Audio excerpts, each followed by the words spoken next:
Miqtë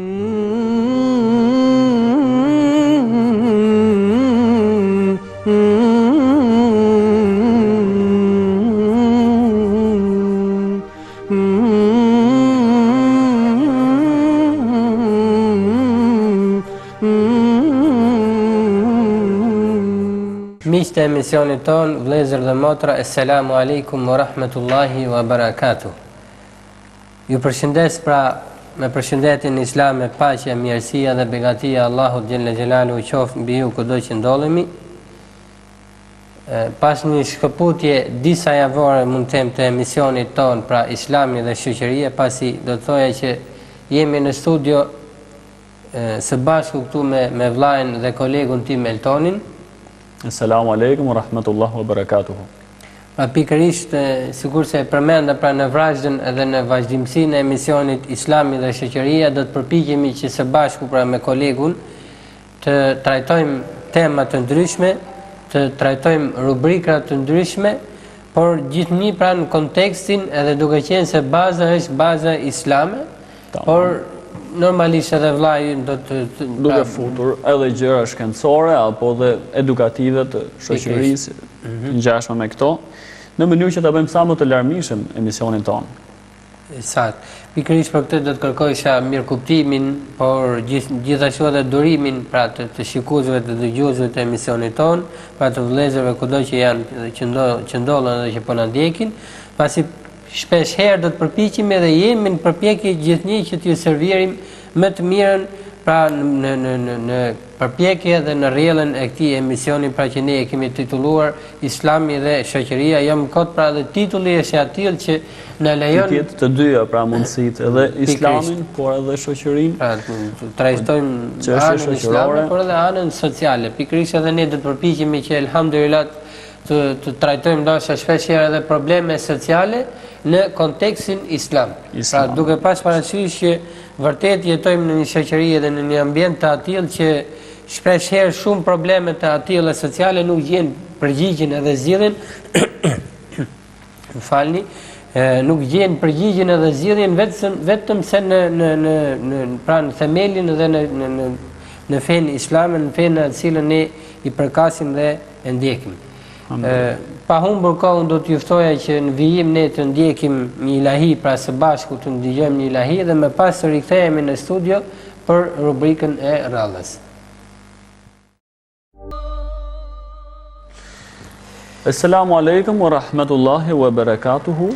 Pas dëgjimit të kësaj ilahie tepër të këndshme, i rikthehemi përsëri në studio ku vëllai ynë Dashi do të trajtojë çështjen e 10 ditëve të Dhulhijhes. Temë të cilën e kemi dhe shumë pranë Bajramit dhe që është tepër nevojshme për dëgjuesit tanë që të dëgjohet edhe të informohemi me të. Vëllai nderuar. Faleminderit. Assalamu alaikum wa rahmatullahi wa barakatuh. Vëllezër dhe motra, dëgjues të nderuar, shikues të nderuar të emisionit ton, ju përshëndes përsëri me përshëndetjen islame. Assalamu alaikum wa rahmatullahi wa barakatuh. Sikur se u përmend pra nga kolegu dhe vllai ynë Eltoni, jam kot ne duke pas parasysh që jemi pikërisht pra në ato ditë saktuara, për ato ditë pra të muajit Dhulhijhe, cilën vetë Allahu xhella xhelaluhu betohet në to duke thënë wal fajr wa layalin ashr wa shaf'i wal watr. Pra thot Allahu xhella xhelaluhu pasha agimin, pasha 10 ditët, pasha tekun, pasha çiftin. Janë ditë pra në cilën kanë një vlerë të mallnueshme. Janë ditë në cilën ne po i përjetojmë pikërisht sot jemi në ditën e dytë pra të 10 ditësit të Dhulhijhes. Janë ditë në cilën kanë një vlerë të pamasë për besimtarin musliman.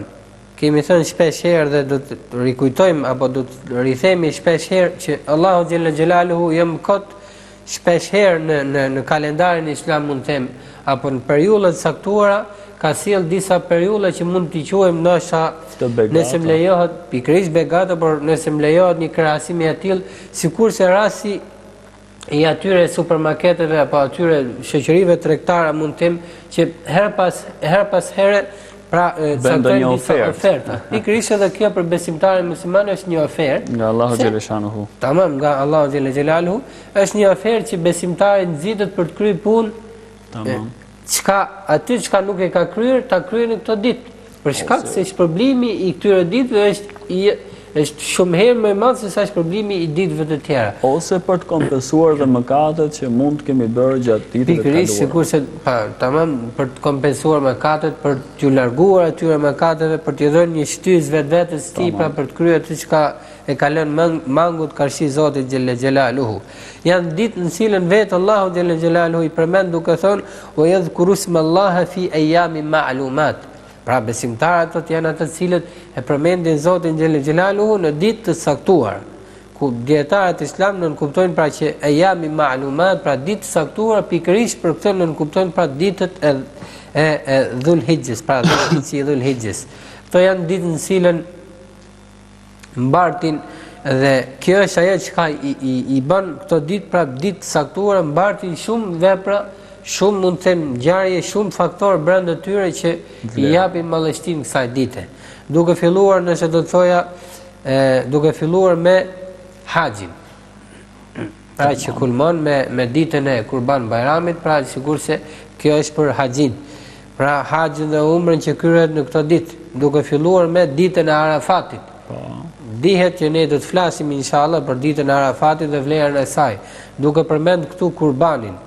Pra janë këto faktorë që japin rëndësinë dhe japin vlerën kësaj këtyre 10 ditëve të Dhulhijhes. Për këtë poshtë do të përmendim edhe tekbiret e shumta që kryhen në këtë periudhë. E saktë, pra tekbiret e shumta që kryhen në këtë ditë, tekbiret, tahlilet, tahmidet, pra janë falënderimet, janë adhurimet karshi Zotit xhelle xhelalu. Qofshin këto adhurime fizike, pra që kanë nevojë për trup, për lëvizjet njeriu, por qofshin këto adhurime thjesht me gjuhën e tij, pra që normalisht tekbiret, tahmidi, tahlili, pra fjala elhamdulillah nuk ka nevojë vetëm se për gjuhën e njeriu, pra që shqiptohet me gjuhën e njeriu normalisht me zemër të pastër. Normalisht. Për këtë për mallështinë dhe vlerën e këtyre 10 ditëve do të përmendim këtu hadithin e pejgamberit alayhi salatu wasalam ku thot: "Ma min ayamin al-amalu salihu fiha ahabbu ila Allahi min hadhihi al-ayam." Thot pejgamberi alayhi salatu wasalam, nuk ka ditë thot në cilën puna e mirë tek Zoti xhelle xhelalu është më e dashur se sa në këtë ditë. Pra çka nën kupton, atë çka ne e kryejm këtë ditë është më e dashur tek Zoti xhelle xhelalu se çdo ditë tjetër të vitit. Pra është një ditë që nën kupton këta janë ditë për të shfrytzuar, një shans i madh. Janë pikërisht pra shanse për të shfrytzuar, janë ditë që Zoti xhelle xhelalu i ka zgjedhur për besimtarët musliman. Atëherë sahabët e pejgamberit alayhi salatu wasalam duke pas parasysh mallështinë apo duke pas parasysh që pejgamberi alayhi salam po i jep një rëndësi shumë të madhe këtyre ditëve, pra po i jep një vlerë të madhe, habitën edhe pyesin pejgamberin alayhi salatu wasalam: "Ya Rasulullah, wala al-jihadu fi sabilillah?" O pejgamberi i Zotit xhelle xhelalu thot: "As jihadi, as lufta e shenjtë pra në rrugën e Zotit xhelle xhelalu nuk është më e dashur tek Zoti se sa punën këtë ditë." Dim, normalisht ne gjithë si besimtar muslimanë dim që jihadi është njëra prej veprave më madhështore në Islam, është njëra prej veprave që ka shpërblim më të madh se çdo vepër tjetër dhe për këtë dihet është folë dhe flitet qartë te pikë. Dhe inshallah ndoshta do të kemi mundësinë që ne do ta trajtojmë shpesh herë në vrazhën e emisionit tonë në ditën e vijim. Pejgamberi alayhi salatu wasalam i përgjigjet duke thënë: "Wala al-jihadu fi sabilillah illa thot", pra përveç thot as jihadi, pra nuk është e dashur punën tek Zoti xhelle xhelalu më shumë se sa punën këtë ditë as tek jihadi thot, përveç thot illa rajulun kharaja bi nafsihi wa malihi thumma lam yarja min dhalika bi shay'in. Përveç thot as jihadi thot, pra as lufta në rrugën e Zotit xhelle xhelalu nuk është më e dashur tek Zoti se sa punën këtë ditë, përveç atij njeriu thot i cili pra ka një kusht vetëm, i cili thot del për luftë, del për jihad thot me trupin e tij dhe me pasurinë e tij, pra të dyja bashkë. Pra qoftë ana mund të them jihadi fizik pra trupi i tij, qoftë edhe ky jihadi monetar, pra pasuria e tij. Të mos kthehet me asnjërin. Pikërisht, pra ai person i cili thot del me të dyja këto luftë dhe nuk kthehet me asnjërin prej tyre, Pra, kjo është normale që është sakrifica, pra është ndër sakrificët më të mëdha dhe pikërisht pra kjo është ai që e bën xhihadi për njërën prej adhurimeve, njërën prej veprave më të mëdha në Islam. Pra as ky person përveç atij i cili do të del me pasurinë edhe me trupin e tij dhe nuk kthehet më asnjërin prej këtyre në shtëpi, pas lufte.